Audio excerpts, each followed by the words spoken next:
Nicolas Barré est avec nous, il est le directeur de la rédaction du journal Les Échos. Et Guillaume Pépi, le patron de la SNCF, confirme ce qu'il nous avait confié il y a un an sur Europe 1.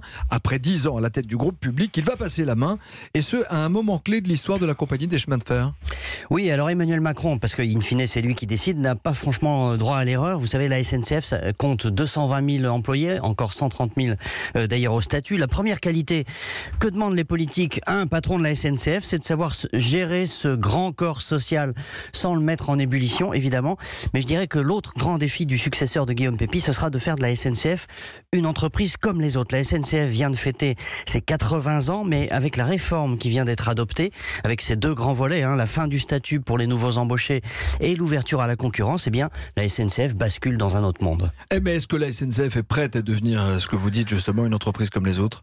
Non, elle ne l'est pas en réalité. Vous savez, la SNCF, c'est une structure compliquée qui est organisée autour de 3 établissements publics. Vous en avez un qui pilote l'ensemble, et puis 2 autres, l'un pour le rail et l'autre pour le transport des passagers et le fret. Alors, un groupe complexe à piloter, ne serait-ce que pour une raison simple.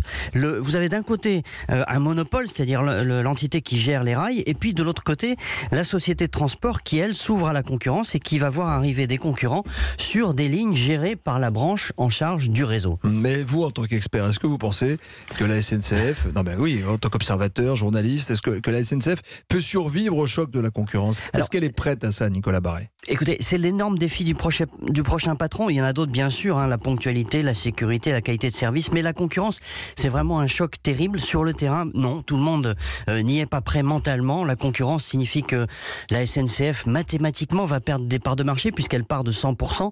En Allemagne, la Deutsche Bahn, par exemple, est passée de 100% à 70% de parts de marché sur toutes les lignes régionales, et c'est ce qui risque d'arriver à la SNCF sur les lignes TER. Bah oui, forcément, quand on ouvre et qu'on part de 100%.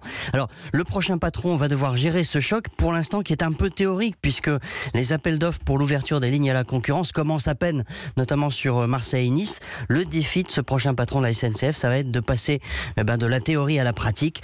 C'est un énorme chantier qu'on peut résumer d'une formule: s'adapter ou mourir. S'adapter ou mourir, c'était Nicolas Barré pour l'édito Écho.